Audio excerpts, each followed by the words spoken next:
Seniors. So my name is Miguel Briceño. I am one of the school counselors here, and along with me today we have Ms. Simpkins, which is one of our counselors as well, and we also have Ms. Woodard, our college and career counselor. So let's go ahead and kick off the night. First thing, show going. We're going to have two students come up, and they're going to be giving a brief announcement. We have Audrey and Riley.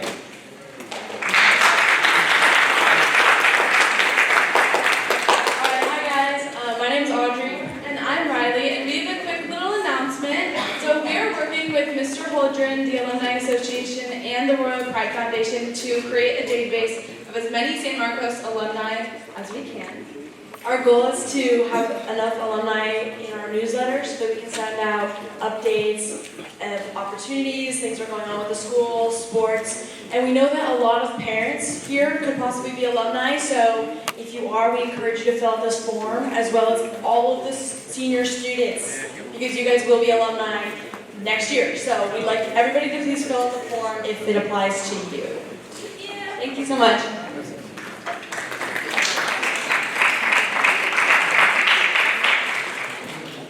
Thank you so much. All right, so we have a big day, big night ahead of us. All right, so we're going to have a quick overview. So tonight, we're going to go over our graduation requirements. We're going to go over the common application, letters of recommendation, the college admissions process, community college. We're going to talk about transcripts, and we're going to have final reminders. Now here at the bottom, you see this symbol that says QR. So if you see that QR in any of the slides that we go through, that means that there's going to be a QR code that you could scan and go to a page specifically for that presentation, for that slide. So just keep that in mind. If you see this QR code, that means there's going to be a QR code at the end of the presentation. Okay. We're going to have some additional presenters tonight, so it's not just going to be me, Ms. Simpkins, and Ms. Woodard, but we're going to have some special guests. So we're going to have Mary Lou from SBCC. We're going to have Manpreet from Cal State Channel Islands. We're going to have Brenda from Westmont. Rafael from Cal Soap. And we're going to have Alan Diaz from the Scholarship Foundation. So it's going to be a lot of information coming at you. So if you have questions, feel free to check in with us at the end, but there's going to be a lot of information. Okay? If you need to use the restrooms, we have restrooms in the back, women's restrooms to the left, men's restrooms to the right, my right. Okay? So yes. So I'm going to hand the microphone over to Ms. Simpkins. She'll be going over graduation requirements. All right. Hi, everybody. I'm hoping that the counselors did their job and all seniors now know high school requirements. But I'll just go over them quickly. Fine art foreign language, you need 30 credits. That's a combination of language and art and possibly construction tech. English, you need 4 years. Econ and government, they're all taking it this year. U.S. history, 10 credits from last year, junior year. World history from sophomore year. PE, 20 credits, 2 years. Health, they've pretty much all done it in freshman year. Life science last year in junior year. Physical science in most all of them in freshman year. Math, 30 credits and 3 years, and electives 45 credits. And they also did ethnic studies as a part of that requirement. With a total of 220, a lot of them are graduating with a lot more than that. Also, seniors do need 60 credits, 60 hours of community service. The difference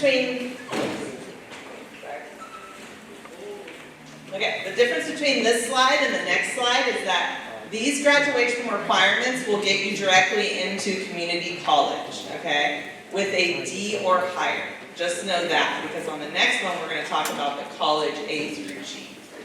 So this slide, if they fulfill all of this and get a diploma, they will be eligible for City College. Okay, A through G, I hope they all know that too. This is a set of college requirements that we go by UC-CSU, but, sorry. So we're gonna go by UC-CSU, but this covers most colleges around the United States. They need 2 years of social science, so world and US history, 4 years of English, 3 years of math, which most of them have done, but also the UCs really recommend a 4th year of math. 2 years of lab science and bio and physical science. 3 years is recommended, but they're getting that anyways because they did physics, and chem, and then bioengineering. Okay. 1 year of visual performing art. All colleges require 1 year of an art class. And then a college prep elective, which most of them will get even with that like 3rd year of chemistry type of thing. Okay. This one is a C or better. So if students are off track or were off track, counselors were charged with telling them, hey, you got a D in English 9B. You're ineligible. You got to make that up. Okay, in summer school and credit recovery. So along the line, they've been making it up, knowing that they're going to probably apply to a 4-year university. We're going to assume everybody is in 9th, 10th, 11th grade. So we make sure we give them opportunity to make those D's and F's up. Right now, all counselors are meeting with all of our seniors, one by one, to go over their transcripts, what they're doing for college, what they want to do after school, and any requirements that they either still need or make up. Each of us have about 80 to 90, so we started about a week or 2 ago, so we're working through them right now. And that's about it.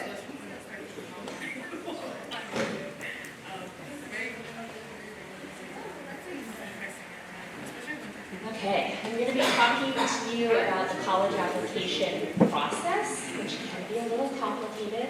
I know there are students in the room that are meeting with me already about this, which is great. If you have questions about any of this, conversations I'm sure I you will, know, please feel free that's to reach the bad out thing to about this me. I'll mic, so talk a little bit more about I hooked that up the later. wireless. But if a student is applying to a private college I'm not in back. California When it or ends, make sure any you grab out-of-state that college, wireless mic. private or public, doesn't matter, they'll be using the Common Application. We call it the Common App. Should I take this in? In Once the I'm Common done, should I App, take this? students Leave will it need here. to It's gonna be invite okay. their I'll be counselor back. by adding their email address and the counselor's name. That way the counselor can send documents on behalf of the student to the colleges that the student is applying to. It's also possible that a student might need to invite teacher recommenders, and sometimes they have the option to invite a recommender who's not a teacher or a counselor. It can be a coach, a boss, a faith leader, a supervisor at community service. All of that is done within the Common App. I'm currently going into 12th grade classes and showing them specifically how to do this.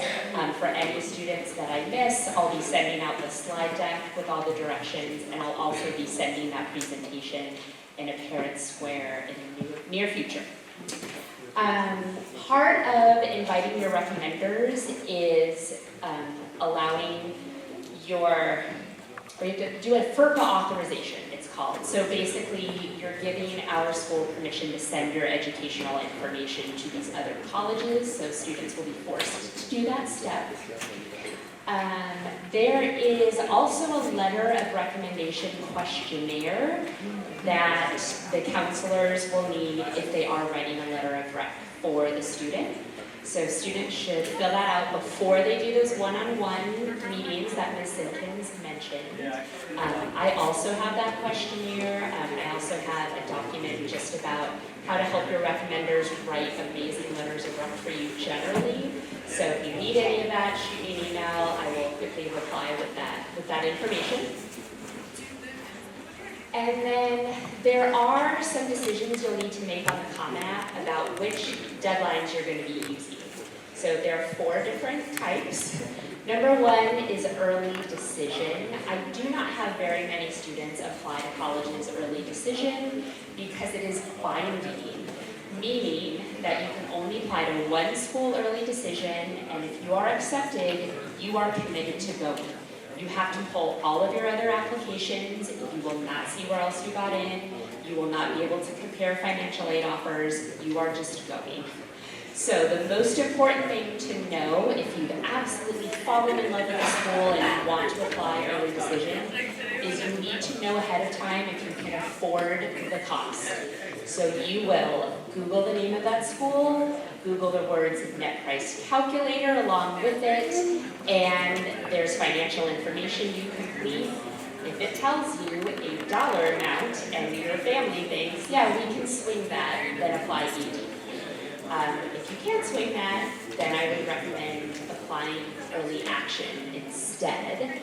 That is our next option. This one is not binding.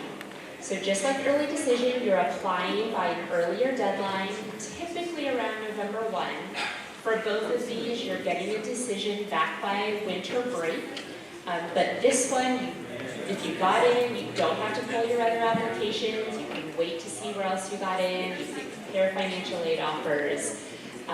The other bonus of applying early action versus our next option, which is regular decision, is you are signaling you are serious about this college. You have gotten your act together to apply by that earlier deadline, and colleges really want to extend offers to students who are serious about them. So consider applying by that early action deadline if you're not an early decision candidate, and you can apply to multiple schools early action. That's absolutely fine. Okay, regular decision, those deadlines typically are January, February.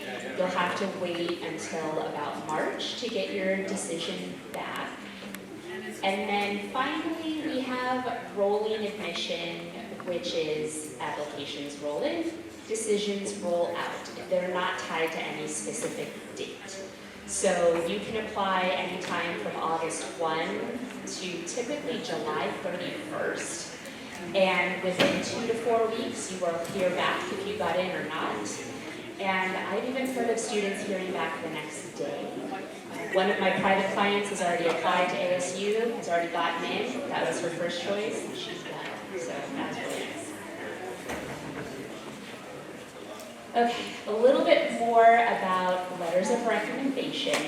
You're going to find that most private schools are requiring at least one, with maybe some optional ones if you choose to do that. Yeah. So it's a good idea to have 2 teachers in mind. I was already advertising last spring that students should be asking teachers before they went on summer break. Some teachers like to do their letters when it's a little bit quieter, not the craziness of the fall. But if a student hasn't asked for those letters of rec, that should be number 1 on their to-do list right now. This is the letters of rec tips document that I mentioned earlier. Students will absolutely want to utilize this. Students think of 3 strong examples of times they really excelled in a class. They share that with the teacher, and they also include 3 personal qualities, 3 values that they would like the teacher to share in their letter. And teacher letters of rec should really only focus on the student as a student in the classroom. So teachers really don't need like the whole brag sheet of all the other things a student has done. They should just focus on the student as a student. Counselors can be talking about all the other things that a student is involved with. And if they're doing any of those optional other recommenders, those are great sources for things outside of the classroom. For counselor letters of rec, they have a request of you all. If you need a letter for them, please notify them no later than December 2nd. If that letter is due anytime between December 16th and January 4th, because that's winter break. They need a head start on this. They really don't want to be informed during their winter break that suddenly they've got a letter of rec due. So plan ahead, please. If you go to the counseling section of the San Marcos website, click on College and Career Center, and you can get all of this information. There's so much posted there having to do with the college admission process. Okay, everybody always asks about test scores. Do I need to take the SAT? Do I need to take the ACT? You don't have to. Over 80% of colleges in this country are either test-free or test-optional. So the UCs and the Cal States completely test-free. Do not even try to send them a score, they will not look at it. So that takes some pressure off if you're only applying to UCs and Cal States. But if you're applying to out-of-state public schools or privates, you might want to consider having a test score. Many of our seniors have already taken the test, so it's great they've already got a score to work with. I know some are already signed up to take the October 4th SAT. That would be their last chance if they're applying early decision or early action. But the November and the December SATs and corresponding ACTs, you could still take and have a score in time for regular decision deadlines. Community colleges also do not require test scores. They're test-free, don't send them. And for schools that are test optional, it's sometimes hard to know if you should send your score or not. So there's two things, well really three things you can do. One, you can come talk to me. But two, there are some schools that now practice something called no harm test optional. We love this. This is schools where you can send your test score to a college admission officer and they will advise you, yes, this test score will help your application, or no, it will not. Don't submit. So if you need to know what schools those are, you could literally Google colleges, no harm, test policy. Or you could ask me, I'll help you too. And then,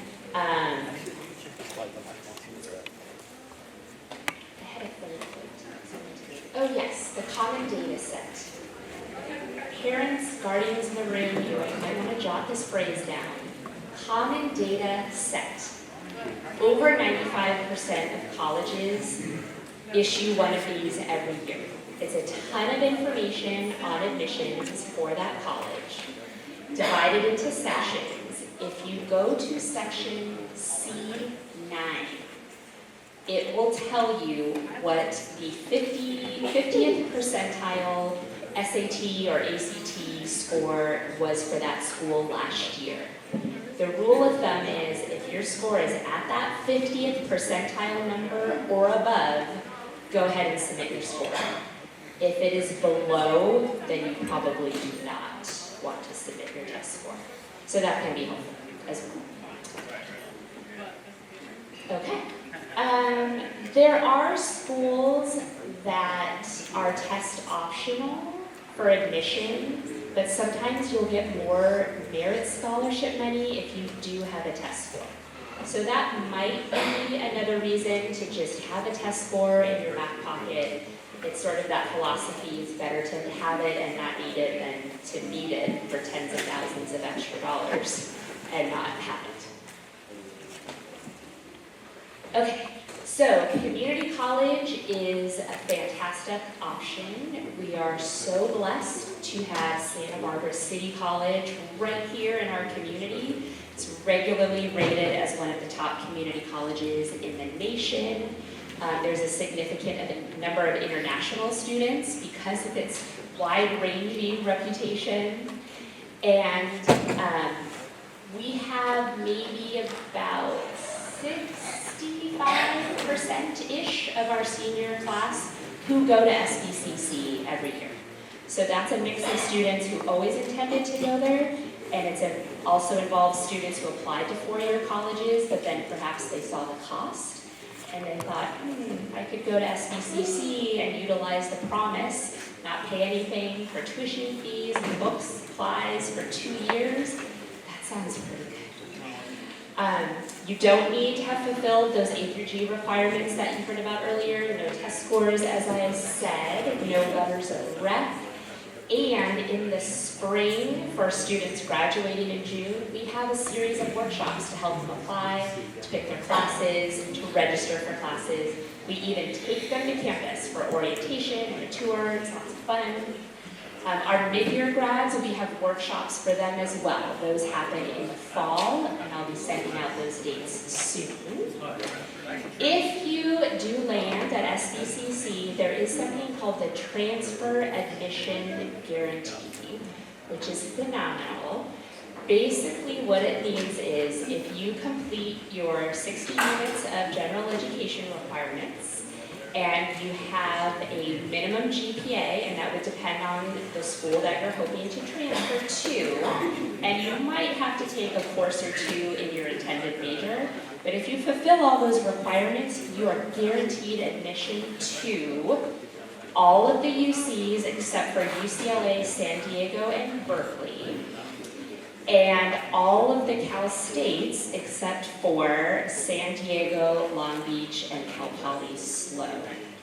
So it's a pretty good deal. There's also several private schools as well as out-of-state schools on that list of tag schools. So definitely something to look into. I also recommend, if a student is pretty motivated, consider applying to the honors program at SBCC. A lot of people don't know this even exists, but it's phenomenal. Every former student I've had who I've talked to who's done this program absolutely loved it. You're in a tight cohort of students. You take classes sometimes just with other honors students. You get special advising. They do field trips, cultural events. And then there's something called the Honors Transfer Council of California. Basically, you kind of get a thumb on the scale when you apply to a certain number of Honors Transfer Council partner schools, and there are some phenomenal schools on that list. Pomona College is on there, Swarthmore is on there, Williams, Amherst, Yale. So you can start at SBCC and truly go anywhere. Okay, transcripts can be a little confusing. So for the public schools, and including SBCC, you don't have to send any transcripts as part of the application process. You will absolutely wait until after you've graduated, and then you'll send your final transcripts. For colleges on the Common App, typically your counselor will need to submit a transcript, a mid-year transcript showing your fall grades, but they will take care of sending that for you.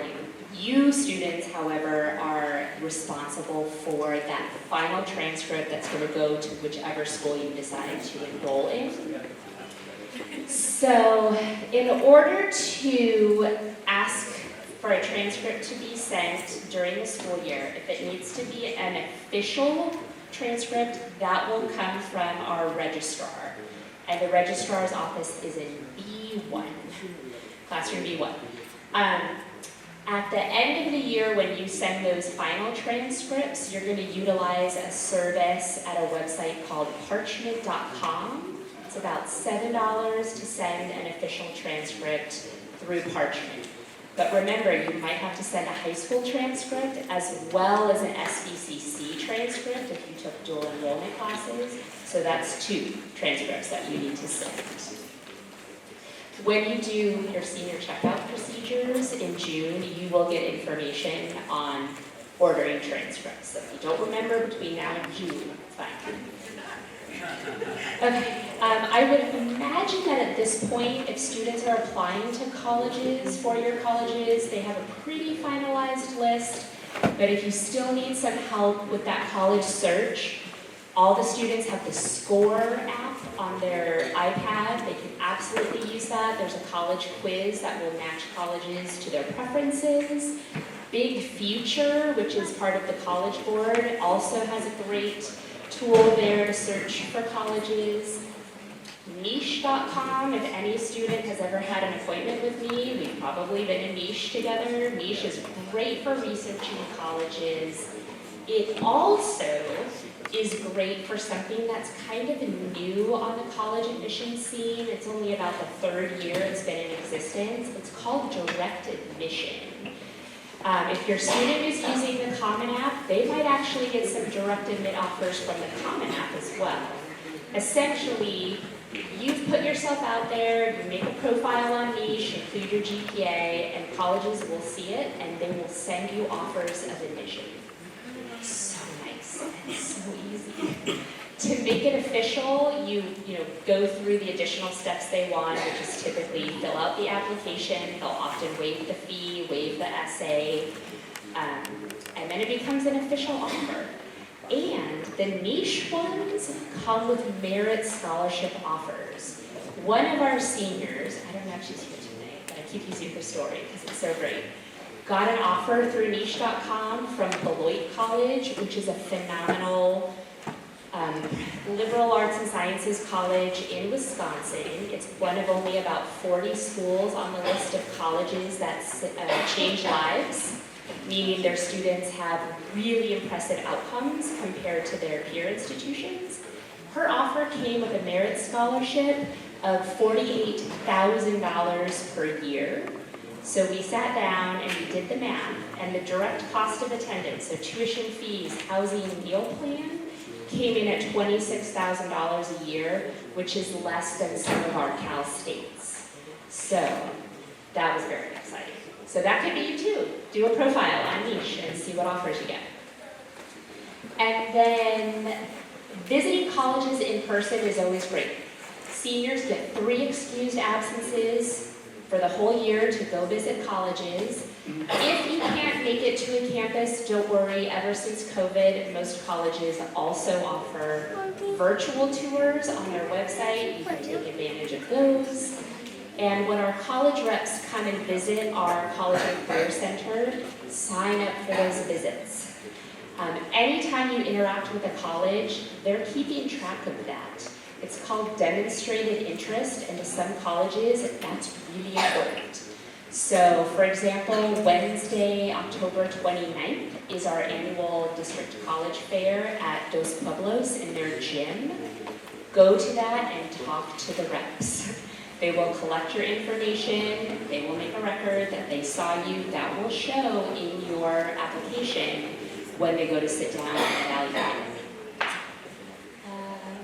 And then, of course, talk to your academic counselor, come talk to me in the College and Career Center. We're going to make sure you have great options for next year. And then, as you're building your list, if you haven't already done this, be very clear about what you want out of a college experience. I know it's very easy to get tempted to just have, brand name colleges on your list, but those might be a terrible fit for what you're looking for in a college experience. So get really clear about what size of school do you want? Where should it be located geographically? What kind of setting? Urban, suburban, rural? Think about access to professors. I don't know if a lot of students think about this, but Purdue did a huge study. What are the factors that best predict successful college outcomes?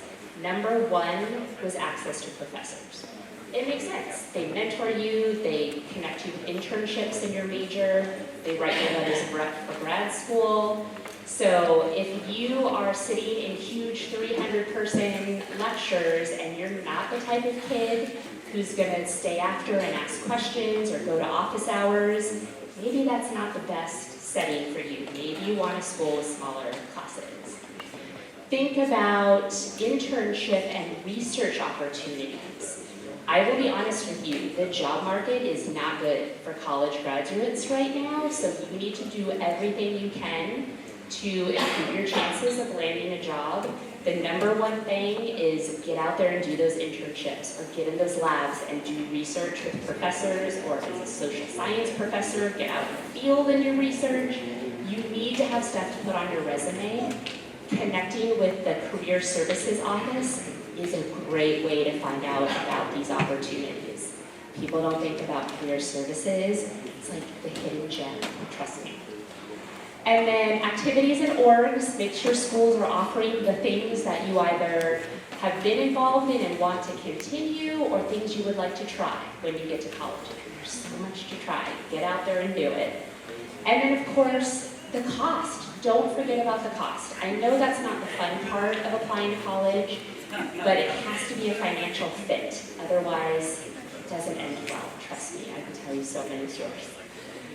So focus on the net price, not the sticker price, because yes, there is now a college that is literally over $100,000 a year, but how many students are actually paying that sticker price? I don't think it's a huge number. There's always, need-based financial aid that people can take advantage of. Many schools have merit scholarships, so see what aid you'd be eligible for by running those net price calculators. That's so huge. And then probably my favorite quote of all is from Frank Sachs. He was once the president of the National Association for College Admission Counseling. And he said, college is a match to be made, not a prize to be won. You are going to spend 4 years there. So the bragging rights are over pretty fast. After June, nobody really cares where you're going to college. The next 4 years need to be a really good fit for your goals. Keep your eyes on the prize. Not the prize to be won. Outcomes of college prize. Okay. Timeline, just to give you a sense of where we are in all of this. So this month, that college list should really be finalized. Next month, yes, you're working on apps, but it's also FAFSA Day. Hopefully you've been seeing in Parent Square or Student Square that on Wednesday, October 8th, all of the seniors are going to come to school, and first thing in the morning, they'll be assigned to a classroom, and we are going to create their federal student ID accounts and get their side of the FAFSA done. They will need to bring their social security number, keep that somewhere safe. If they had a job in 2024 and filed a tax return, they'll need to have access to that somehow. Like a PDF online is fine. Sometimes the FAFSA doesn't always pull the information from the IRS like it should, so be ready just in case. They will have to have their quote-unquote contributor's email address. Typically it's a parent, guardian, whoever takes care of you financially. If parents are married, it could be either parent. If parents are not married, it's whichever parent provides the majority of that student's financial care. So that may not be the person that the student lives with. And then finally, the list of colleges that the student is applying to. That has to go into the application. And please be mindful of the fact that if you are thinking that you might go to SBCC and take advantage of the promise also requires the FAFSA. You gotta get it done. It's also a state law in California that all 12th graders do it. If a student does not have a social security number, that's okay. They will fill out the CADA instead, which is the California form for financial aid. So there are 2 options. Everybody can fill out at least one form. Oops. November, these are going to be your first round of deadlines, right? Early decision, early action, usually November 1. The UCs and the Cal States are technically due December 1, but if you think about when that lands, it's immediately after Thanksgiving break. So, you will not have access to myself, the other counselors that week prior. I strongly recommend submitting those apps the Friday before Thanksgiving break. Just get it done, then you don't have to worry about it, no panic, so much better. December is when those early decision and early action decisions are released, usually right before you go on winter break. January is going to be regular decision deadlines for the most part, sometimes February. March is when you're going to hear back from your regular decision schools, your UCs, and your CalSTs. The UCs are pretty much going to be spring break. It is a long, torturous wait. I apologize in advance, just know it's really rough. And then April, colleges that admitted you will be hosting admitted student days. Those are super fun. Try to go if you can. It's much better than a traditional campus tour. Clubs and oars will be out. You'll probably be able to sit in on some classes, just lots of fun activities. And then May 1 is the National College Decision Day. That is the day by which you need to tell the college you will be attending that you're coming and you need to pay your deposit. Probably a housing deposit as well if you're going to be living on campus. But be aware, in our current climate, colleges are heavily utilizing wait lists. So even if you're on wait lists, still commit to a school by May 1. If you get off the wait list, you can unenroll from your first school, you might lose your deposits, and you can enroll in the second school. But sometimes they only give you 24 hours to make your decision. And then a few schools got some bad publicity this year because they were taking kids off the wait list 2 weeks before classes started. That's not fun for anybody. Okay. Oh, one more pro tip. In this current climate, where there's too many colleges and not enough students to fill all their seats, a lot of colleges will come back with offers of extra money the longer you wait. So I strongly recommend holding off until May 1. It could result in maybe like an extra $5,000 depending on the school. Okay, so that's all for me. Sorry, that's a lot of information, I know. Our next presenter from Santa Barbara City College, specifically the enrollment office, is Mary Lou Huerta.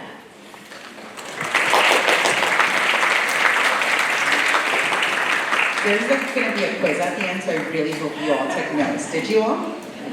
Get ready. I'm just kidding. How's everybody doing today? Good. This is a great audience. I think this is my last big local high school, and I don't want to say the biggest turnout. So good job, San Marcos parents. Buenas tardes. My name is Mary Lou. Good evening. My name is Mary Lou. Work at Santa Barbara City College, specifically in enrollment services. So I will be your go-to person. Seniors, you're going to get sick of this face because you're going to see a lot of it. Enjoy having your phones out right now because guess what? When I come back and I do those senior presentations, phones are put away. So enjoy it right now. I'm totally teasing you. I'm not calling you out. I'll wait for senior kickoffs to do that. Okay, so I'm going to cover what is Santa Barbara City College, why your students should go there, how they're going to get there, and then when do all these things take place. So just a little more information. Santa Barbara City College is one of the 116 community colleges in the state of California, one of the best. We offer a wide variety of associate's degrees, certificate programs, transfer, and we also, and transfer is really what's going to make us stand out and why we get so many, not only local students, international students, and students from all over the country. But we also have 2 non-credit campuses, and students, these are great opportunities, not just for yourselves, but for parents as well. If you've ever wanted to take some, personal enrichment courses, maybe you want to start doing your own taxes, and you want to do some accounting courses, or you want to learn how to make a quilt. We have 2 non-credit campuses where you can find a wide variety of programs and certificates through our non-credit campuses. Again, this is a great opportunity, and especially for those adults who maybe didn't complete those GEDs or high school diplomas, right? You too have the opportunity to complete your high school diploma or your GED through Santa Barbara City College, and guess what, parents? That means you would then also be eligible for our SBCC Promise. So why SBCC, right? The Promise. The Promise is really going to help make all of the tuition, required books, fees, all of those things, making college accessible for your students. We offer a wide variety of degrees, about 80 academic majors. These are going to be our top 5 academic majors. I will say engineering is probably going to be one of our more impacted majors, meaning Are you gonna probably have to wait a semester to take a class? Yes, potentially. Is it gonna be impossible to be an engineering major and then transfer? No, nothing is impossible with us. But these are going to be some of our most popular majors. Now, my favorite area, and I can literally spend 30 minutes or an hour talking about our student support programs, because these are really the programs that are gonna make college accessible for you, okay? They're gonna make that transition a lot smoother for you. They're gonna provide you with the support that you need to complete your higher educational goals or your career goals at Santa Barbara City College. I'm a product of Santa Barbara City College. I'm also a product of many of these student support programs. I always encourage students apply for as many student support programs that they are eligible for. So honors program, Raiz is our first year program. Our EOPS program, EOPS is gonna be one of our state funded programs. So students do need to meet a criteria to be in the program. But in addition to, maybe they're their third year, getting their books paid for, meal plans. If you're commuting from outside Santa Barbara, I know sometimes folks live in Lompoc, St. Anne's, Ventura, Oxnard. Those students get gas cards, but they also get meal plans on campus. You can go get your little chicken tenders and fries in our cafeteria and not have to pay out of pocket. And they also assist with assisting students with paying for their transfer application. So once that time comes to transfer, guess what? They will pay for up to 5 of those application fees for you. All you have to do is apply. Another great program that I always want to highlight is going to be our DSPS program. I'm also a product of that program. Our DSPS program stands for Disability Services and Programs for Students, and it's going to support students who have IEPs and 504s, or students like myself never knew they had a learning disability until I got to SBCC, taking that stats class for the third time, and then realized something's not clicking. Well, turned out I had a learning disability. But once I got the support I needed, I was able to successfully navigate my education. And that happens to tons of students, right? Not just at our college, but colleges all over the country. So you just have to ask and get those services. One of the cool things that Santa Barbara City College also offers is study abroad. So students, stay local, take advantage of the promise, save that money for the first 2 years and study abroad. Really, what's also going to make us stand out is going to be our transfer programs and our TAG. Our Transfer Admission Guarantee allows students like yourselves the opportunity to come to Santa Barbara City College, complete your first 2 years, your GEs, and then have guaranteed admission into schools like UCSB, UC Santa Cruz, and some of our Cal States. We also have tags with private and out-of-state and a few international schools as well. I know the biggest question is going to be what schools, what are the GPAs? All of that information can be found on our website. It'll break down exactly what the GPA requirements are that align with each major. And then we also have our academic counselors. Now, our local high school students get a great treat because our SBCC academic counselors actually come out to the high schools. They're here, I believe, twice a month working in the College and Career Center, meeting with your students. Take advantage of these opportunities and start asking those questions. Hey, I want to be, a nursing major. What do I need to do to get into that nursing program? How long is it going to take for me to be at Santa Barbara City College? What's next after that? Come in and meet with our counselors and ask these questions. And then we also have a wide variety of certificate programs. I do want to point out that some of our certificate programs also require supplemental applications. What does that mean? In addition to applying to Santa Barbara City College, you're also going to submit another application if you're interested in one of these certificate programs. Cool thing is, some of those certificate programs kits can be kind of expensive. Cosmetology, it's over $2,000 kit. Guess what? The Promise covers that. Culinary arts, it's about an $1,800 knife set and chef's coat kit that you're going to have to get. Guess what? Promise covers all of that. They used to cover the camera for photography students, but students caught on to that, so they took that away. But you can borrow the cameras. And then, once again, our SBCC Promise. Our SBCC Promise is a product from our SBCC Foundation, and it really has made education a lot more accessible for our local students. There are a few requirements that students need to meet in order to complete or to be eligible for the Promise. Now, I know it says 7 steps. A lot of these steps go hand in hand when students are completing their steps to enrollment. Parents, you're going to walk them through all of this. Just kidding, just need to make sure you guys are awake and following me. We're gonna be working with your students to make sure that all of these steps are made, okay? Are they gonna apply to Santa Barbara City College? They've already completed a requirement. Complete their financial aid applications? Already met a requirement. And then ultimately, the foundation, our promise is investing hundreds and thousands of dollars into each of every student. So all we ask is that you be good students, that you perform academically, right? So C's or better. So just passing grades are better, that you meet with an academic counselor every semester. And now these requirements are not put there to hinder the student or to create more barriers or challenges. These requirements are put in place to help students meet their academic and career goals. Because students change their majors all the time, right? Whether they're in community college or they're in the four-year institution. I changed my major 3 times at Santa Barbara City College. And even through grad school, I changed my major. So it happens. The goal of students meeting with an academic counselor is to ensure that they're meeting those goals. The goal of completing their financial aid is to make sure that students are receiving all the money that they may be eligible for. And this is the Promise contact information. I also want to highlight that our Promise manager will often come out with us to all steps to enrollment workshops. So students, parents, you will have multiple opportunities to also interact with our Promise manager. His name is Luis. And then how are they going to get there? We're going to start the enrollment process for our traditional grads, meaning students that graduate in June. We'll kick those off in January. We come out to the high schools and complete every single one of these steps. The only step we do not complete on your high school campus is, does anybody know? It was previously mentioned. Anybody know? Orientation. We bring you to our campus for orientation.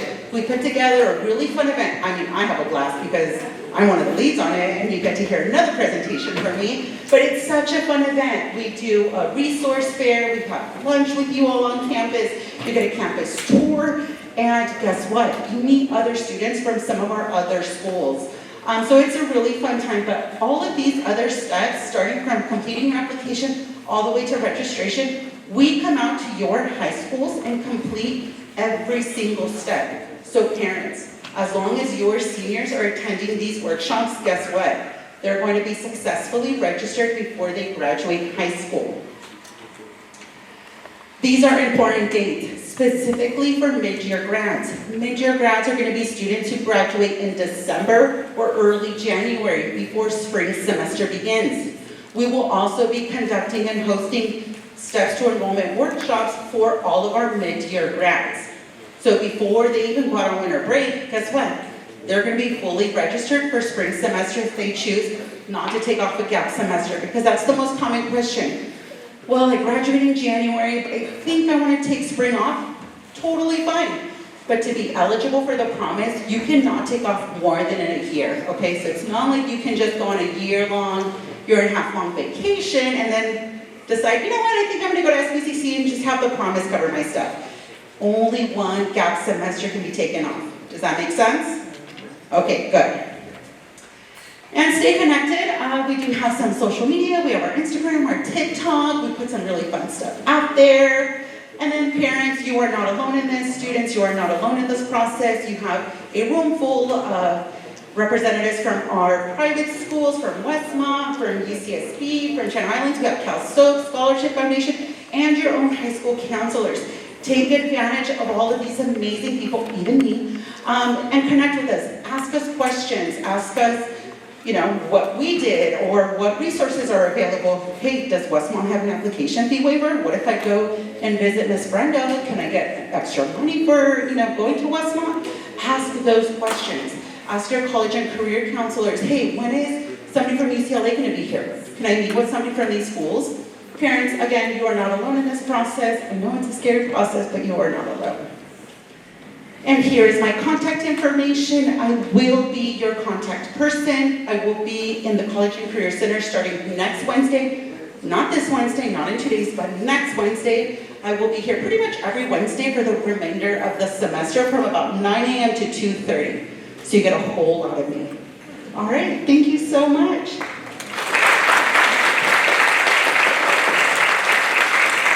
And our next Representative of State Channel Islands is Manpreet.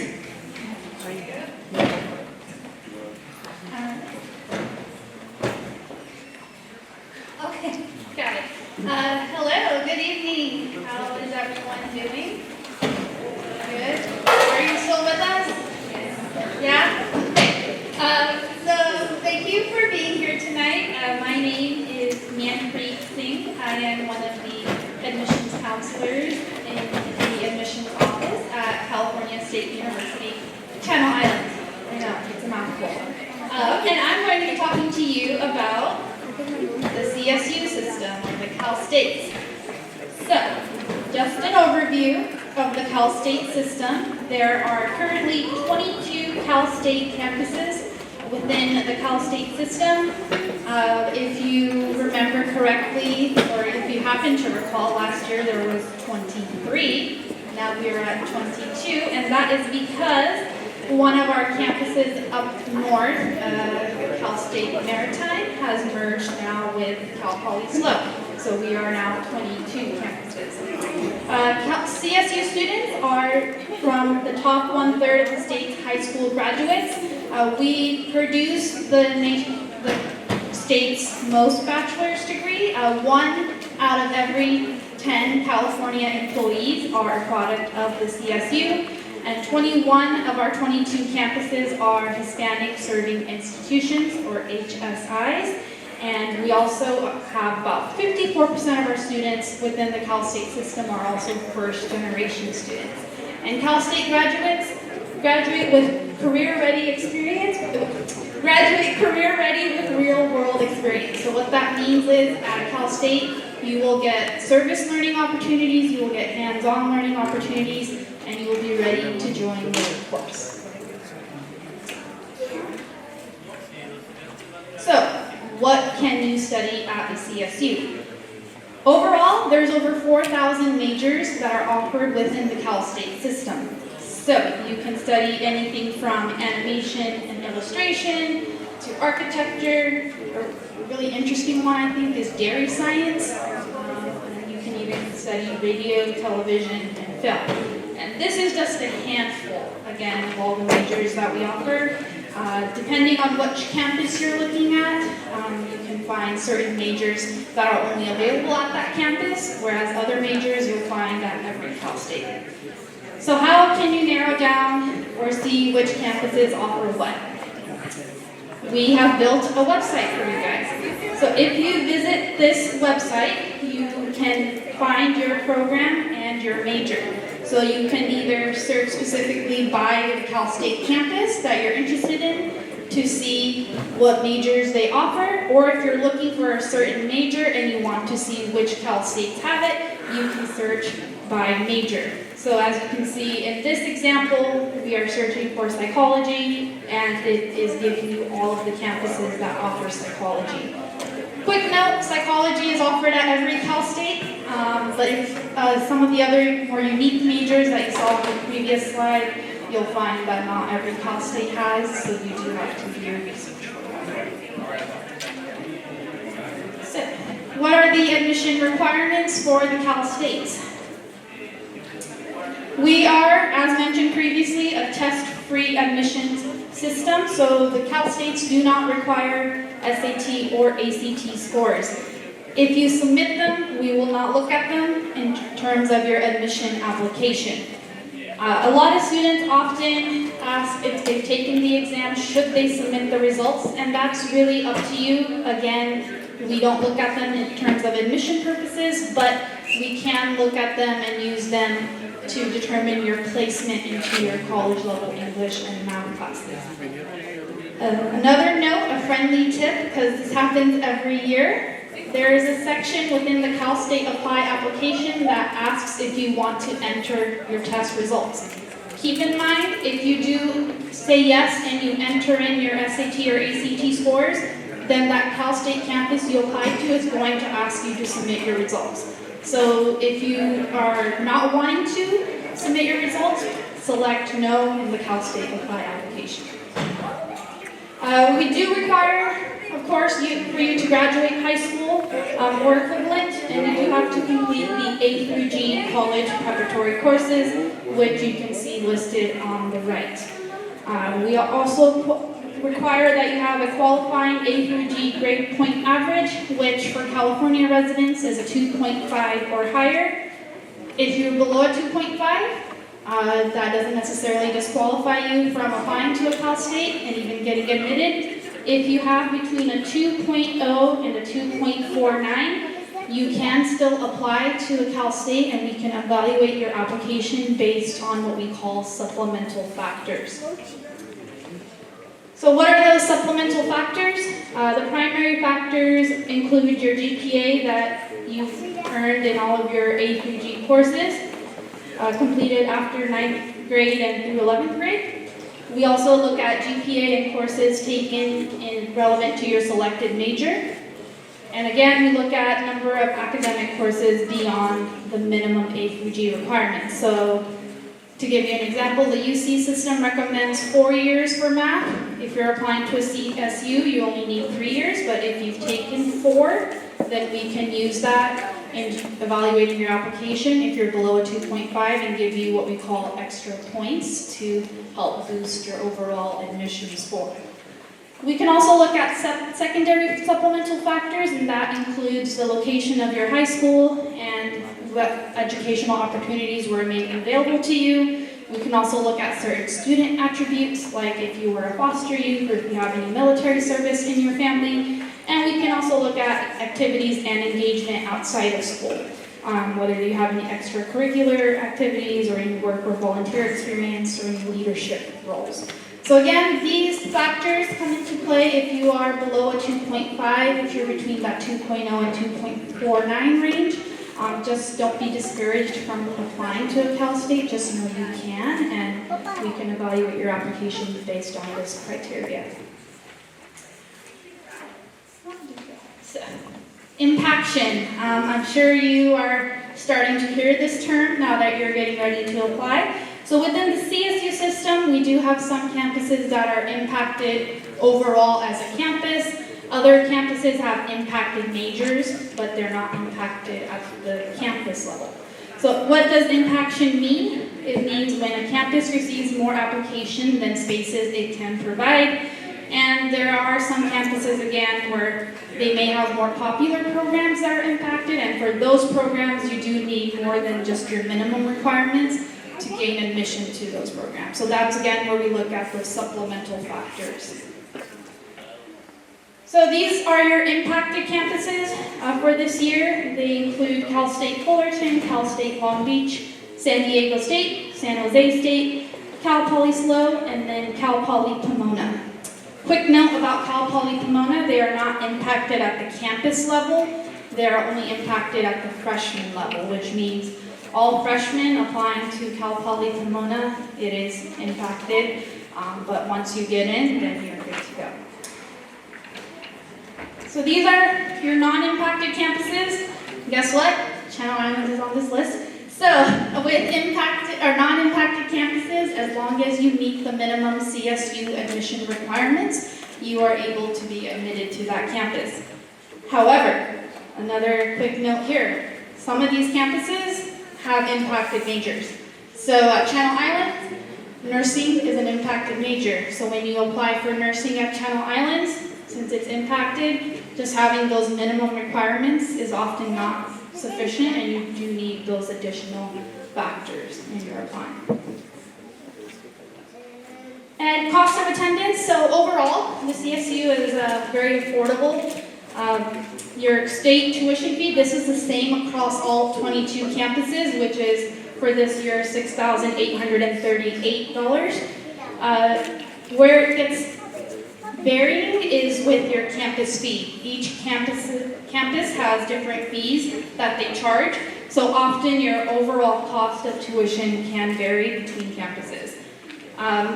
Your tuition, your campus fees, your on-campus housing, your meal plan, these are all direct costs, so they will be billed to you by the school. And then you do have indirect costs that you're often paying, and these include books, course materials, supplies, equipment, transportation, and any other personal costs. These are not necessarily billed to you, but you do have these expenses associated with attending college, so you can expect to be paying for all of this stuff as well. So, CSU Educational Opportunity Program, or EOP. So for those of you that are first generation college students, just know that the CSU system does offer this EOP program, and it's designed to provide you with specialized support during your college year. So it is designed also to help low-income, first-generation, historically educationally disadvantaged students succeed in college and graduate. So within EOP, first generation is if neither of your parents have graduated from college. So there are certain income criteria that you have to meet, but if your family does meet these requirements, then you can apply for EOP at whatever CSU you are applying to, and then if you are accepted into that program, you often get specialized support from that campus when you do come in. So at Channel Islands, our EOP program provides not only financial support, there are certain scholarships that our EOP students get, but they also do get a specialized counselor that's assigned to them, and that supports them throughout their 4 years there, and they do also get priority registration over other students. The EOP application is built into the Cal State Apply application, so when you are filling out your Cal State Apply, there is a section that asks if you want to apply for EOP, so you can select yes or no. You can also select yes and then come back at a later time to complete the EOP portion. Just keep in mind that if you do that, you do just make sure you log back in and complete it by the deadline, because each campus has specific deadlines for your EOP program. We also do offer study abroad at the CSU, so if you are interested in studying abroad at some point, there are great opportunities that you can find for study abroad. Within the CSU system, there's over 60 different year-long programs that we offer all over the world, and these are just some of the countries that are offered. Study abroad does not delay your graduation. You can actually earn credit for your major, your minor, or even your general education courses. And with the CSU system, the other thing about study abroad is that the tuition for it is the same as the campus tuition that you're paying at your CSU campus. And you can use financial aid and scholarships to help pay for the cost for study abroad. Some situations I've seen, it's actually cheaper for the student to study abroad than to actually study at the CSU campus that they're at. So. You can explore and look more into your options for which countries are offered at which campus. That's the website for our study abroad program, and it does also list the study abroad coordinator for each CSU. So if you are interested in a specific CSU and their study abroad program, you can reach out to that specific study abroad coordinator. And it's open to any major. Another misconception that students have is study abroad is limited to certain majors. No, you can be in any major and actually study abroad. So, I wish I had done this when I was an undergrad, so if you haven't thought about it, please consider it, because traveling after college is very expensive. Our Transfer Success Pathway Program. So this is similar to the UC TAG program. The CSU version is called TSP. So if for any reason you are not CSU eligible or you cannot attend a CSU after graduation for any circumstances, you can participate in what we call our TSP program and get guaranteed admission to a CSU campus, and you can sign an agreement with that campus once you enter your community college, and then you will get specialized support from that campus in the form of a transfer counselor, and they will guide you through your time at your community college to make sure that you can transfer successfully to that CSU at the end of your time at the community college. So it's a great resource if you are interested in the CSU system but you can't attend right away. There is an option for you to get to the CSU. So Cal State Apply, that does open this Wednesday, so exciting stuff. This year the deadline is December 1st. So as it was mentioned earlier, that does fall around right after your guys' Thanksgiving break. So if you are interested in applying to the Cal States, just keep that in mind. So if you remember me mentioning those impacted campuses, if you are interested in any of those campuses, please make sure you apply by December 1st, because if you miss the December 1st deadline, those impacted campuses usually will not let you apply after that.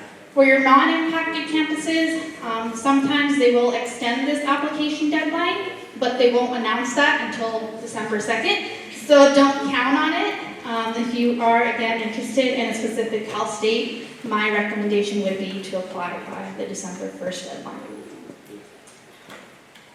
It is a single application for all of the Cal State campuses, so you just add each campus that you're interested in to that one application. It is a $70 application fee for each CSU campus that you are applying to. However, there is a fee waiver built into the application, so if you do qualify for that, you can apply to 4 CSU campuses for free.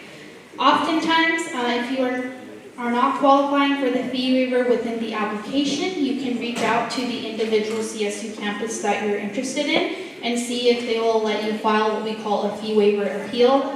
And a lot of the times, those appeals do get approved, so you can often, if you're interested in more than 4 campuses or you're not getting that fee waiver, you can usually get that fee waived somehow. Just some quick tips about filling out your Cal State Apply application. I know this is really tiny, so I will have to just explain it verbally. So first tip, don't start your application late. Don't wait till the last minute. I've had situations where the student waits until December 1st and the website crashes. So do not be that student. Please start your application early. Make sure you submit it early. You do have to go through the submission process. It doesn't automatically submit. Also, do not, I can't even read that. Don't leave out any of your in-progress classes. So anything you're taking right now for 12th grade and you plan to take next semester, make sure you include that in your application. Otherwise, it will show you as deficient for your A through G, which can result in your application being denied. Also, don't fill out your application from memory because you do have to list up each course that you've taken from 9th grade through 12th grade. If you're like me and you have terrible memory, you possibly can't remember all those courses. So just have your transcript in front of you or some type of record showing all the classes you've taken. And don't create your Cal State Apply account with an email that you don't check or you will lose access to.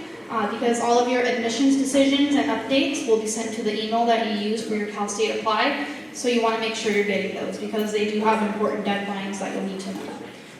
And then finally, you don't have to enter any high school courses that do not meet an A through G requirement. So for example, PE classes, they're not A through G, so don't enter those into the application because all we're looking for are those A through G classes. And this is just an overview of what you can expect once you apply to a Cal State. So again, December 1st is your deadline. That is not correct what's on the slide. And then usually you will receive decisions from each Cal State around February and March. And then your May 1st deadline is your deadline to confirm your intent to enroll or decline your admissions offer. And that is everything for the Cal State system. If you do have any questions about Channel Islands specifically, please feel free to reach out to us. We are more than happy to assist you. I am not the assigned rep for this region, but my colleague, Dominic, is, and I don't know if he's already visited or will be visiting soon, but he should be here, and you can always contact him directly as well. If you're interested in receiving information from us, you can scan that QR code with your phone, and it will let you fill out a form and put you on our email list, and we can be in touch with any updates. And I'm going to hand it over to Yvette Sabe. She is from our UC Santa Barbara admissions.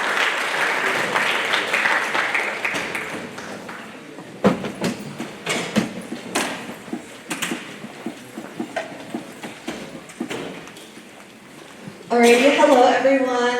Buenas noches. My name is Betsy Lopez Morales. I'm an admissions counselor in UC Santa Barbara's Office of Admissions. I'm also an alumni of San Marcos High School as well as Santa Barbara City College, so I'm a local. Buenas noches, mi nombre es Betsy Lopez Morales. Soy una consejera de admisiones en la Universidad de Santa Bárbara, pero también antes fui una estudiante aquí en San Marcos High School. All right, folks, so today I'm going to be talking to you about an overview of the University of California, also known as the UCs.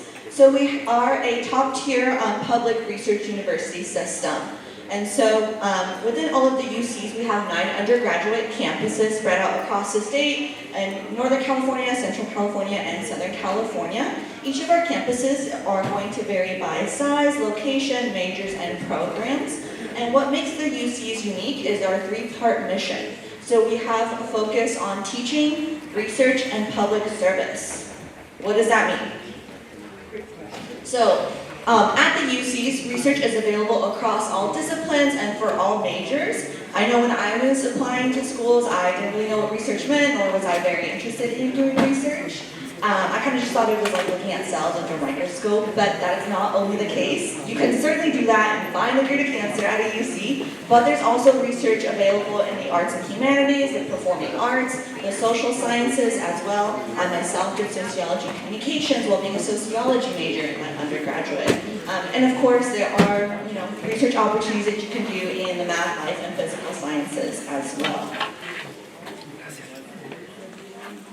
All right, just some fun facts for you folks. About 84% of UC undergrads are California residents, so you are all in a great place to get it. And about 73% of UC undergrads graduate within 4 years. And 54% of undergraduates actually pay no tuition, so that's a pretty good part. And 36% of UC undergrads are first generation. I myself was a first generation college student. And about 26% of UC undergrads are community college transfers. So if freshman admissions doesn't work out, no, that's okay. You can always follow the transfer pathway, something that I myself did. Alrighty. Something really great about the UCs is the UC Blue and Gold Opportunity Plan. So the Blue and Gold Opportunity Plan encompasses is tuition coverage, minimized student debt, and tuition predictability. Most California families who make under $100,000 a year will earn enough grants and scholarships to cover the cost of tuition, so they do not have to pay that out of pocket. And most students receive financial aid packages of about $22,000 a year.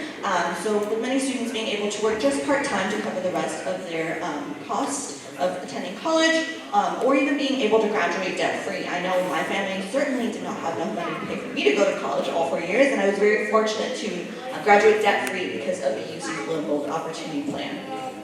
And tuition predictability. So once you enroll in a UC, your tuition is locked in for 6 years. So let's say you do need to take some time off college. You can come back within those 6 years and still pay the same amount of tuition that you were paying when you first entered the UC.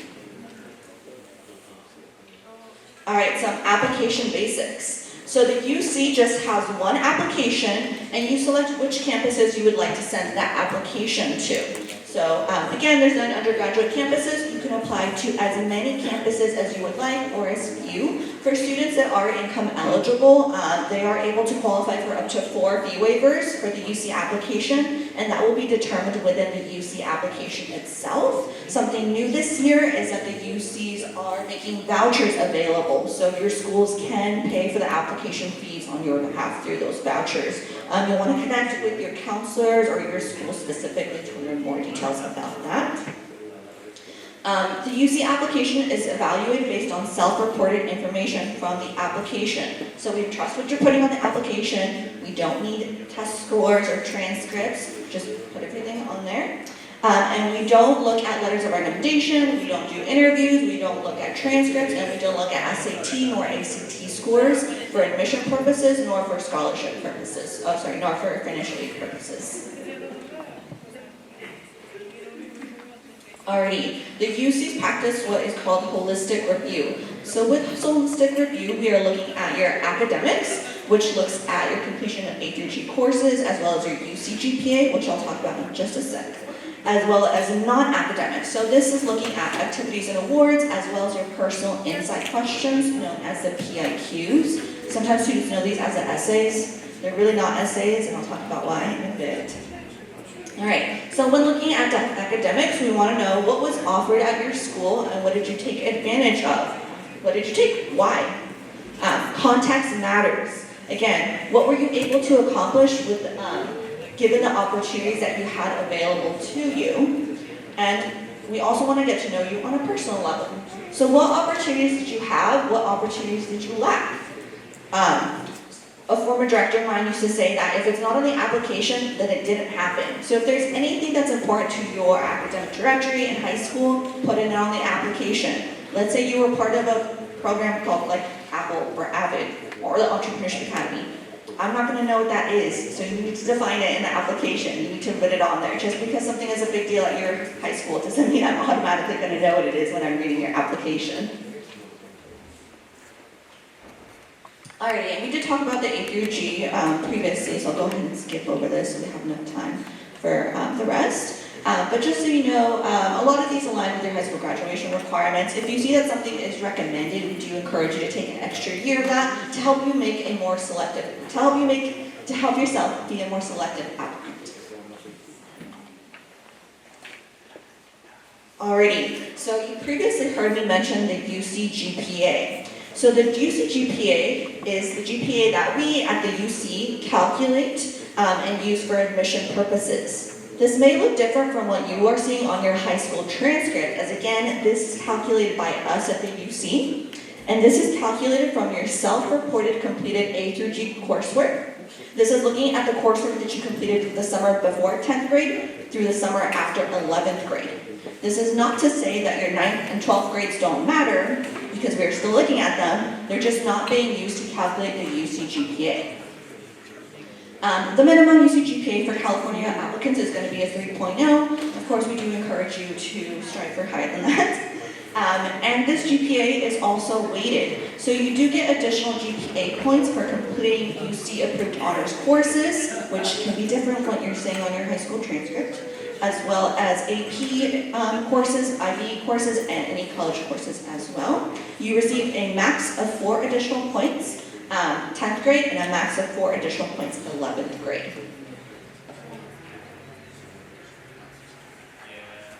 Alrighty, at the UC we have a variety of support services spread out through all of our 9 undergraduate campuses. We also offer the Educational Opportunity Program, pretty similar to UPS community colleges. We have counseling and mental health services, student health and wellness services, education abroad opportunities. Something really great about studying abroad with the UC is that you're not just limited to study abroad within your UC campus, you can also be part of the larger UC community and study abroad with other UC campuses as well. We do offer financial aid and scholarships based on financial needs, but also some merit-based scholarships. We do have career services that all students can take advantage of. In fact, at UCSB, we offer our career services to our alumni for 1 year after graduation, just because we know the job market can be kind of tough sometimes.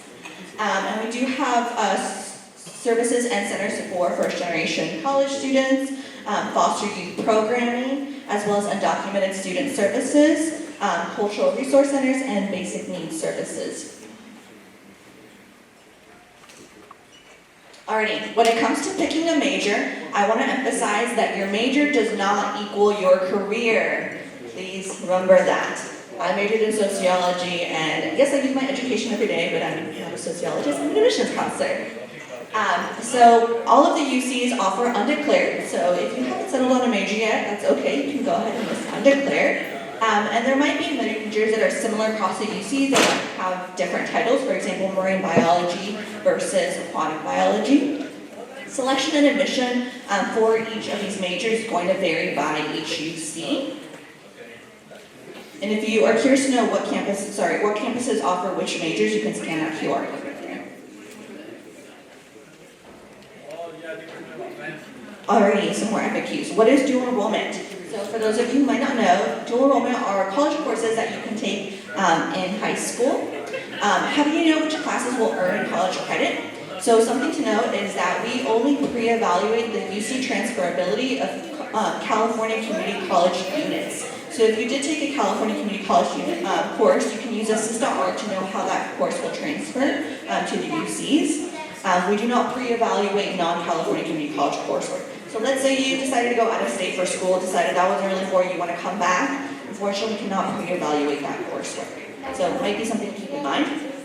How do I list my dual enrollment classes? You're going to go ahead and list those under the college tab, even if you took them in high school. And then if you are applying for transfer admission, you'll also still need to list those college courses that you took in high school. as well, since those are college courses and part of your academic history. All right, are the PIQs essays? No, they are not essays. Think of them as interviews on paper. They are limited to 350 words each, which is actually not a lot. So again, think of them as interviews on paper instead of sitting down at the computer to try to write them. I sometimes recommend that students have someone ask them those questions and try to answer them like a job interview, right? Don't waste word count trying to set the scene, describing the flowery day. That is a waste of the word count. Answer the questions directly and answer each question differently. So if you already stated something in a previous PIQ, don't mention that same thing in another PIQ. We want to get to know different parts of you. And then do I write a PIQ to each UC campus? No. So again, you are just submitting one application to as many campuses as you would like to. My recommendation is to keep them general. Sometimes I read like, this UC is my #1 dream school, and it's not us, which is, that's okay that you wrote it, but I'm reading it too. Can I get help with my PIQs? So you can actually watch our UCSB PIQ tutorials on our YouTube page where we break down each PIQ and let you know how to answer them. You can also look at our PIQ guide for freshman applicants by scanning that QR code. If you scan that QR code, it will take you to our UC website that has that guide in English and in Spanish. All right, and then for some more FAQs, what extracurricular activities does UC want to see? So we want you to tell us anything that demonstrates your commitment, progress, and leadership. There's no one way to show all of these. If you're ASB president, yeah, go ahead and definitely put that. But that's not the only way to show leadership, right? Are you the eldest sibling in your family and you have to take care of younger siblings? Or do you have to take care of elderly grandparents? That's another way of showing leadership as well. So there's no one way that leadership, commitment, or progression shows up. Go ahead and list all of that. That's valuable. How many activities can I report? So the application allows you to list 20 honors, awards, activities, or jobs. To us, we want to see commitment, progress, and leadership. So it's a lot more valuable to list a couple activities that you had lots of commitment to, that you showed progression and leadership in, rather than listing a bunch of 20 random activities you did in high school. All right, and we do have a YouTube channel, as I mentioned. On our YouTube channel, you can find our UC application tutorial videos. These are available in English and in Spanish. You can learn more about information related to the fee waivers, applying as undeclared, more resources available at the UC and at UCSB. If you have any questions, you can also reach out to us. So you can email our admissions office, it's admissions@ucsb.edu, or give us a call. We're happy to help you, even if you're not applying to UCSB specifically. But again, since you are applying to the UC, we want to help you with that application process. Alrighty, and then, so as many of you know, one way of getting to the UC is by applying in high school for freshman admissions. The other way is by tagging, so applying for transfer admission. So after high school, you can go to a California community college and then apply for the tag, the transfer admission guarantee, and still be admitted to the UC. So the UC's transfer admission guarantee is exactly what it sounds like. You can have a guaranteed offer of admission to a UC campus of your choice if you meet specific requirements. So you can tag to one of 6 UC campuses. Almost all of the UCs offer a tag in some way, except Berkeley, LA, and San Diego. Not all majors are open to tag. Those are going to vary by each campus. And this is only available to students who are transferring directly from a California community college. So it is not available to students who are transferring from, say, out of state, from another university system within California, only for those who are transferring directly from a California community college. And the requirements are going to vary by campus, as I mentioned. We do encourage you to look at our tag matrix to learn more details related to each campus's tag agreements. And you can actually start planning for transfer early on, right now in high school, by creating and updating the UC Transfer Admission Planner that lets you list which courses you've taken that are UC transferable. So if you took any dual enrollment courses, if you have any passing IB or AP exam scores, those can be listed on there. And you can also meet with an admissions counselor like myself to determine your UC transfer eligibility. Typically, transfer students do about 2 years at the community college, and that second year they'll be applying for admission, so that way their third year of college they're at the UC. But I have worked with students who were able to transfer in just a year because they had so many dual enrollment and AP or IB exam scores. So again, the transfer pathway is very valuable. Sometimes there's a stigma against transferring, which there definitely should not be. When you graduate, your degree says the same thing, but do consider the transfer pathway. All right, as you probably know, the UC application did open August 1st. You can actually start submitting the UC application between October 1st. Usually it's going to be due November 30th. This year we extended the deadline to December 1st. There's no rush to submit early because we don't prioritize early applications, but also please don't wait last minute. You don't want your computer crashing at 11:59 p.m. And then each campus will reach out to you with more information about creating an applicant portal. We do encourage you to also apply for financial aid during this time. So for students that are citizens or eligible residents, they can apply for FAFSA. And this year, for students that are from a mixed status family, you can also apply for the California DREAM Act if you don't feel comfortable filling out the FAFSA. And again, for students that are undocumented or don't have a student social security number, you can apply for the California DREAM Act. And then the UCs typically release our admissions decisions around March. Again, as mentioned, if you have any questions, reach out to our admissions office. It's admissions@ucsb.edu. Again, there's only one application that you're filling out. Feel free to browse through our list of majors and financial aid. Alrighty, and now I'll go ahead and pass it over to Brenda Tirado from Westmont.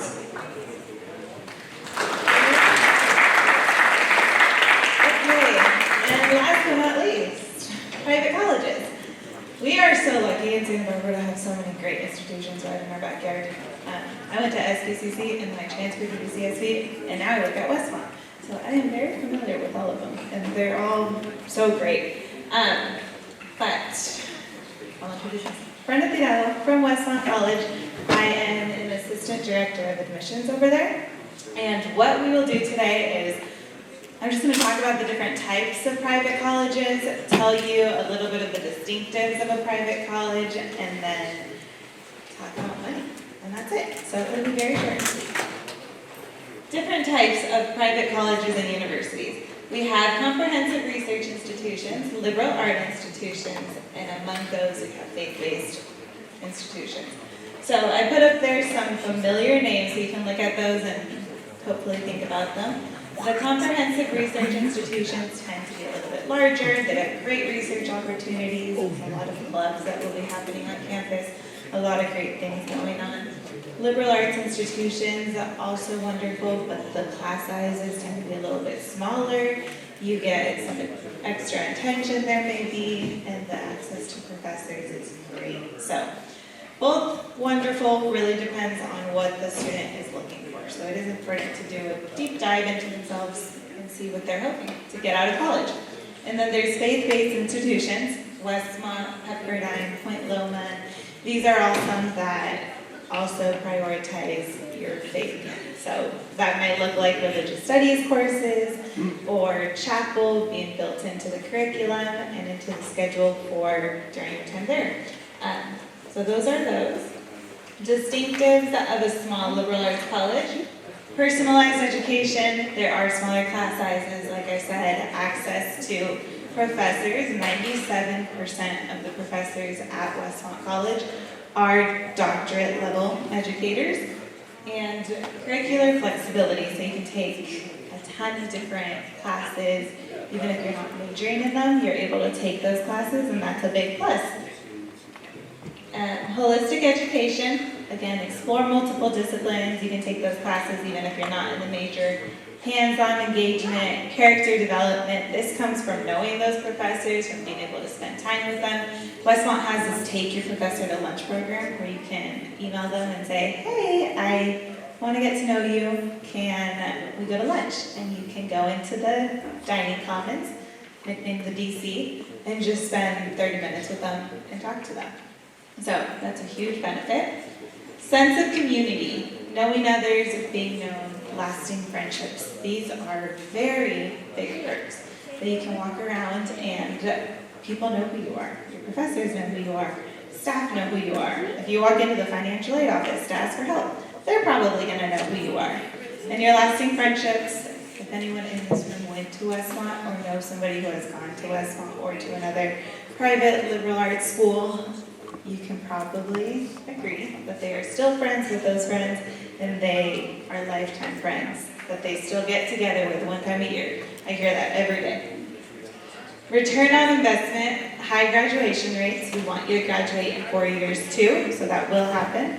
We work very closely with students to make sure that students are on track to graduate in those 4 years. Minimal impaction, actually not impacted at all. You will get the classes that you need and you will graduate in those 4 years. Even less, a lot of Santa Barbara students are coming in with those dual enrollment AP courses, and that sets you up to graduate early or to have that flexibility to be able to study abroad or take less courses during a semester. So it looks different for every student. Long-term career flexibility, the reason we put that on there is it means if a student graduates in engineering, they're going to be able to work their way up because they're learning how to be a boss, they're learning great communication skills, how to present, they're learning how to write a grant, so they have different skills that will allow them to be promotable and hopefully grow. Application process. This is for Westmont specifically, and since I am here presenting we're trying to represent all of the private schools that there are, please do the research for the school that you are interested in. This is just Westmont. Everyone has different requirements. Some may require 3 letters of recommendation. They may not require any. Some may require an SAT, just like your counselor said, so be sure to look individually. But I'll tell you about Westmont as an example. We do require an essay. It's one essay, 300 to 500 words, and it is tell us your story. That's the prompt. You can write about anything that you would like to in less than 500 words. Academic recommendation, that should be somebody who has seen you in a classroom. Teacher, professor, if you're doing dual enrollment. Counselor is great. And then not required, but it looks good if you submit it too, is a character reference. So if you have a coach or a pastor, a mentor, if you have a job and they want to write you a letter of recommendation, those are great. It tells us more about you and we want to know more about you. And then high school transcripts, your counselor will go ahead and send that over to us when you apply. And your SAT and ACT, we are test optional. So what your counselor was talking about earlier, it's the no harm one is what we are. So if you submit an SAT and we actually see that we can give you more financially without using it, we will call you and say, hey, so you'll get more money if you don't use this. Can we remove it? And hopefully you say yes, because we want to help. And then we'll just take it off. And then, oh, there's more information there. Okay. Early Action 1. That is coming up real soon, October 15th. If a student applies by October 15th, they will have their decision by Thanksgiving. And if a student applies by Early Action 2, which is November 1st, you will have a decision by Christmas. Both of those are free, and I highly recommend Early Action 1. It's non-binding, it's not early decision, it's just early action. So you're just telling us that you're interested early, so we can tell you early as well. Finances. Okay. This is big. Private schools. People tend to think it's so expensive, we're not even going to apply, we can't afford that. Please do. This is Westmont's price. It's actually $76 now. So $76,000 is the sticker price, but there is a lot of financial aid available. This is where it starts. Our merit aid, which is our scholarships that we give to students based off their grades, can go up to $25,000. That's just for grades, and that is automatic. There's no additional application that has to be done for that. And then after filling out FAFSA, which all of your students are going to do, there can be some more institutional aid that gets applied as well. Even if that doesn't come from the federal level, Westmont will still offer more, but we have to have a FAFSA. So please go ahead and fill that out. This is the average financial aid package for 2019, 2020. That was $40,000. It's probably higher now because we try to keep it on par with what tuition is. So there is very strong financial aid, and that's not just for Westmont, that's for most private schools. The sticker price is higher, they will give more aid. So please apply to the private schools. Bottom line, it would look like 28,000. Good example, but it is different for every single family. So do the whole thing, do the application, do the FAFSA, talk to us, talk to all of the private schools. We are very relationship based, so we want to hear from you and we want to try to make it work. So reach out to us. And that is my information. For anyone in this room, we are having a preview day happening October 17th. If you come that day, it's a little day in the life. You get to go to chapel, you get to meet some faculty, you get to meet students, and it is a great day to just see what it could be like. And if you're a senior, and then you end up applying and getting in, it adds $1,000 to your financial aid package. So I hope to see you all there. Okay, next up, my friend Rory.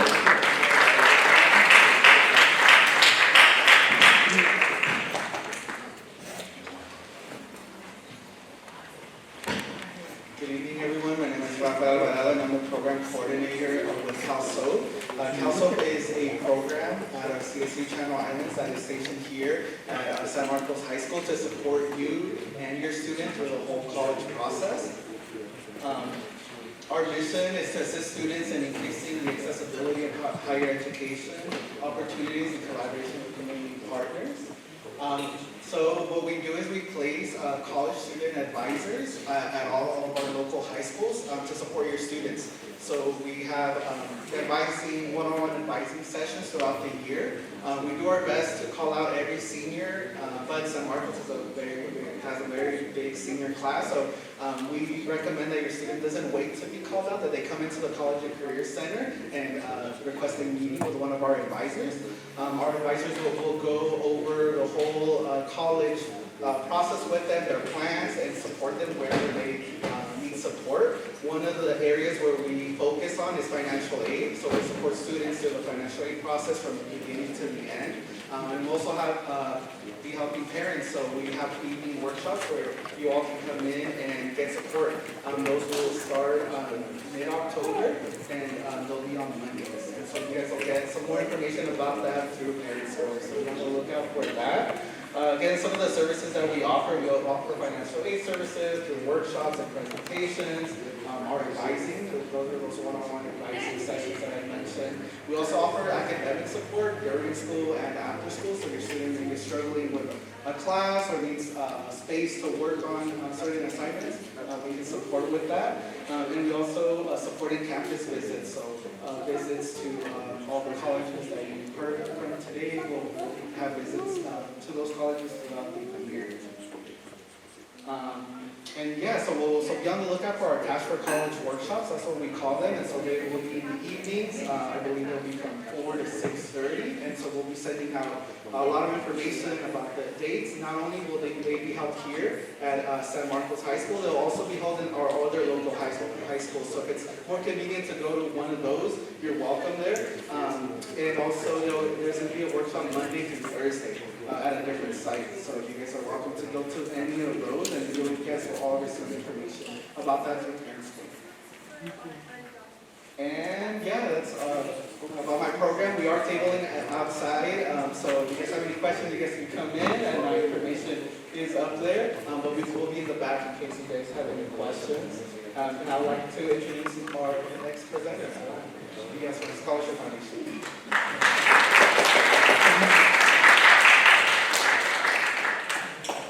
Hello, everybody. I am with the Scholarship Foundation of Santa Barbara. If you haven't heard about us before, we're a nonprofit that gives scholarships to local students, Santa Barbara County students, seniors, and students that are currently in college. Since 1962, we have given over $150 million to about 60,000 students all across the county, from Carpinteria all the way up to Santa Maria, Guadalupe. In addition to scholarships, we help students find other scholarships. We provide free financial aid advising, right? We'll help break down that financial aid award letter, help you understand what the differences between loans are, the different options for different colleges. And we also support students with college applications and college essays as well. So I'm just going to briefly run through what financial aid is, right? Financial aid is money that's given, paid, or loaned to go to college. And when talking about financial aid, we like to talk about the cost of attendance, right? That's at the forefront of our decisions, right? As you can see here, these are just estimates of the different college systems, from community college all the way up to private. And these prices, these estimates include both direct costs and indirect costs. So a direct cost would be something like tuition, right? Room and board if you're living on campus. Indirect costs would be transportation, books, supplies, things of that nature that can vary depending on price, depending on where you live and where you're going to school.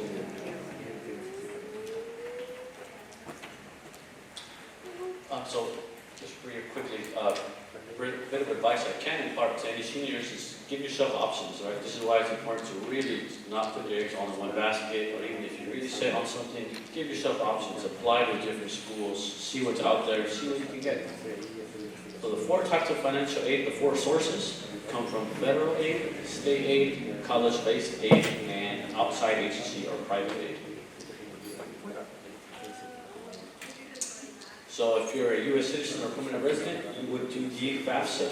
So this application is where you'll put down your personal information, your students' personal information, financial information, such as income, such as assets, family household size. Basically, the way the FAFSA works is you put this information down, you put any colleges you're even thinking of applying to, and that application will get sent to those schools. Now, when you do apply to those schools and are accepted, those schools will link your application to the FAFSA, and then that way they can begin to prepare a financial aid award offer, which again will vary from school to school, so it's important to really make yourself options. Application opens this Wednesday, October 1st, closes March 2nd.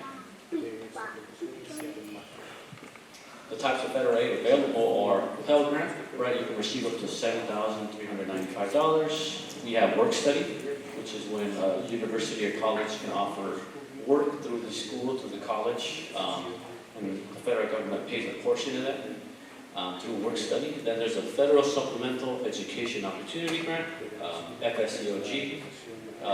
That's basically a fixed amount that each school receives, and they choose how to disperse those funds, which is why you see the range is anywhere from $100 to $4,000. Some schools tend to give big awards of $4,000. Other schools tend to give a lot more smaller amounts. Then we have loans, federal loans, which I'll get into real quick. There's 2 types of main loans. They're subsidized, right? That means no interest charged while attending school at least half time. The federal government will subsidize that. And then there's unsubsidized loans. So the interest accrues while you're in school. So if you do need student loans, I have this little flow chart that I usually give for advice, right? If you must borrow, go subsidized, then go unsubsidized. Try to pay the interest. You don't want that interest to, compound and your principal changes. And then the Parent Plus loans, those require a credit check for the parents, and what you do to the parents. And then if you require even more financial aid than that, I would pause and reconsider the cost of where you're attending before you even touch or would get into private loans, which many times are predatory. Then we have state aid. So if you do the FAFSA, you don't have to do anything else for the state aid. You'll be kind of automatically enrolled into that. If you are a 8540 student, that is a student that's gone through 3 years high school and is graduating to California high school, you can have access to state aid through the DREAM Act application. And state aid typically comes through the form of Cal Grants. So if your student has a level 3.0 as a graduating senior, then they can receive the Cal Grant A, which depending on the school system that they go to can be up to $5,000 at a CSU, $13,000 at a UC, or $9,000 at a private. Cal Grant B is for students that don't have a above a 3.0, but they're at above a 2.0. They can still access the money at lower amounts. And if you go to community college, then you're only given $1648, just because, again, most community colleges give or have some sort of program, promise program. And then there's Cal Grant C for anyone wanting to do a technical vocational school. The state of California also provides funds for that.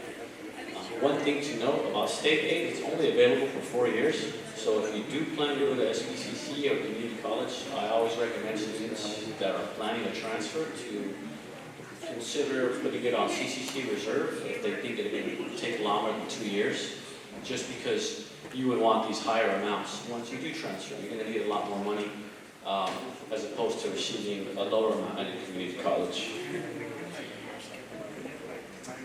And for the higher income earning families, the state of California also has the middle class scholarship for families earning up to $234,000. It can only be at a UC or CSU system, which is still about over 30 options of universities. And how much is the middle class scholarship? It can be up to a 40% discount on tuition. So that's something else that the state of California provides for students. And again, then you have private aid, right? Scholarships such as us. We gave out $7.7 million last year. Our average undergrad award is $3,300. And we are not only just need-based, we're also major-based, interest-based, depending on your skill set. We have a lot of different donors that have different criteria, that they just want to fund certain students for certain industries. Maybe it's engineering, maybe it's legal, maybe they're captain of the swing club, right? We have donors that are into these interests and have money set aside. So highly recommend applying for our scholarship. One last fact that we'll go over with this is we have an award rate of about 66%. So about 2/3 of students are funded. And that also includes anyone that's thinking about grad school or doctorate or medical school. Again, for our scholarship, we qualify as citizens, permanent residents, 8540 students. We just require that you are full-time at whatever university you do attend, right? That's about 3 or 4 classes, maybe 12 units, depending on the school. And that you attended an SB County school at least 4 years between the grades 7 through 12. And then there's also other scholarships out there, right? Not just us. There's need-based scholarships, there's talent-based scholarships, there's achievement-based scholarships. So apply. The worst anyone can say is no. So if you need any help, we are at San Marcos. We are going to be present in San Marcos High School. I'm not quite sure, still working out the dates that we will be there. But my name is Alan, and feel free to give us a call or email, and we will also be tabling it back. So come on by. Thank you.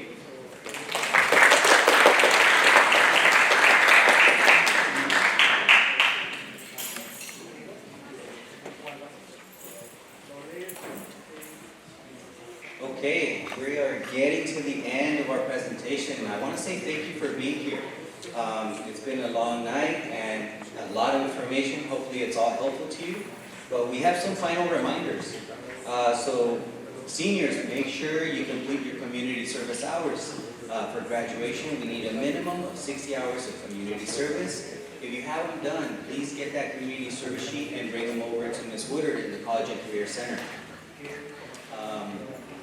Adhere to deadlines. Make sure those deadlines don't go by you. They come quick. Keep those into your calendar, set up reminders, and once you submit to your colleges, you're going to set up portals. On those portals, it's going to be very important for you to keep track, because they're going to tell you whether you get accepted. They're going to tell you if you have other deadlines, if you need additional documents. They're going to send you information through those portals, so make sure you're checking them twice a week. Okay?